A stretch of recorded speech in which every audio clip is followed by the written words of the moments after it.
Well, hello, beautiful. I used to do this a lot on social media where I would take the YouVersion verse of the day and I would read the rest of the context, and then we kind of break down what is happening in context.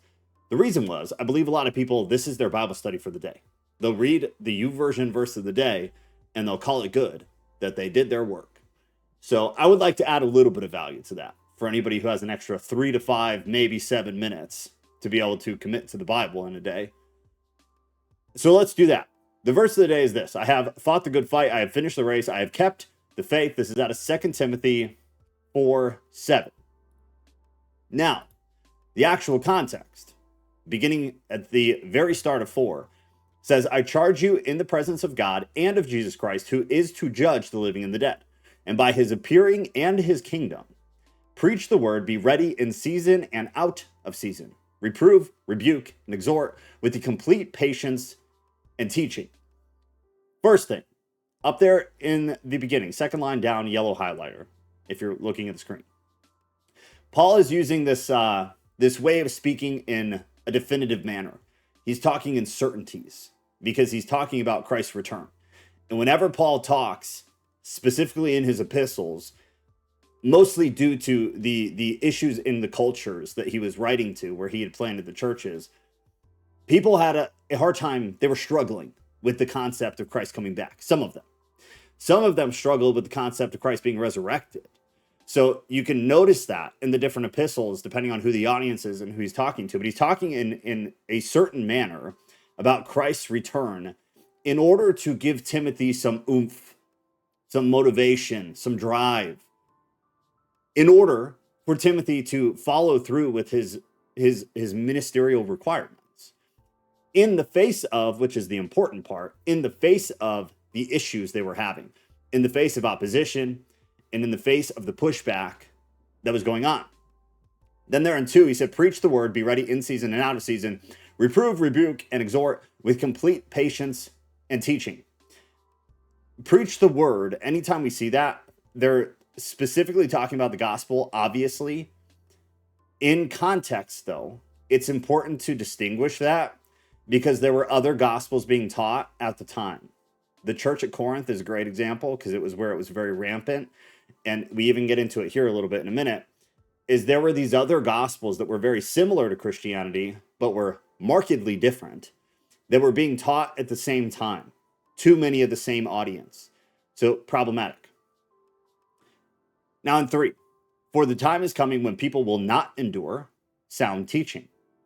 Oh, what could that be talking about? But having itching ears, they will accumulate for themselves teachers to suit their own passions. That's what I was referring to, is that these false teachers, these more philosophical, fake Christians, the false preachers, they were coming in and they were preaching this very, in some cases, very similar to Christian messages or ethics or principles, but then they were putting their own twist on it, which isn't really far off of some of the stuff we see today.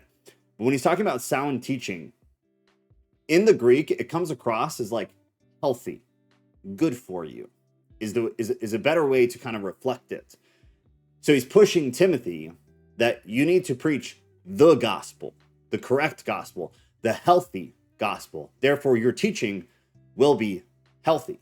Verse 4, and will turn away from listening to the truth and wander off into myths.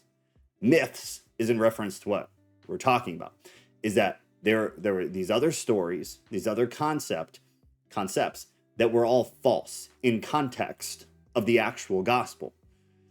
Much of it was in a way, it was meant to be prophetic, but it was false.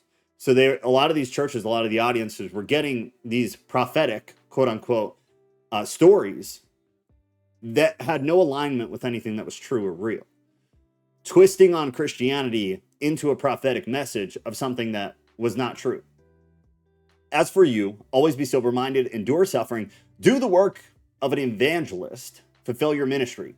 In context here, and the way this comes across in Greek, is specific to vocational ministry. Whereas anybody can be an evangelist, at least most people believe that. Anybody can go do evangelism. This, in context, in the original language, is specific to ministerial work, where that is your job. You're in some kind of actual church role here, which makes sense in the greater context of who's writing it and who they're writing it to. Fulfill your ministry, for I am already being poured out as a drink offering, and the time of my departure has come. Wine would be poured in terms of like sacrifice on the altar. We know this from Numbers, is one place in the Old Testament. So Paul is using it as kind of symbolism. It's a symbolic expression about sacrifice, about devotion and sacrifice. 7, which is, I believe, where we actually were with the daily verse. I have fought the good fight. I have finished the race. I have kept the faith. Paul, in several different places and contexts, uses the athletic representation. Depending on where he's writing or what he's writing or who he's writing to, you can kind of interpret it a little bit different, but he uses it for specific reasons. So here, when he's saying, I have fought the good fight, he's promoting and kind of trying to encourage and motivate Timothy, because he believes Timothy is going to go through, or knows for sure that Timothy is going to go through, many of the same things. And we see this repeat in both the pastoral epistles of Timothy. Paul went through some stuff. Everybody who knows anything about Paul and his life story knows that. He went through some serious stuff. So he's trying to give Timothy some encouragement, because Timothy is likely to encounter many of the same things. So he's expressing his example, Paul, and in terms of trying to motivate Timothy. Then he said, I completed the race.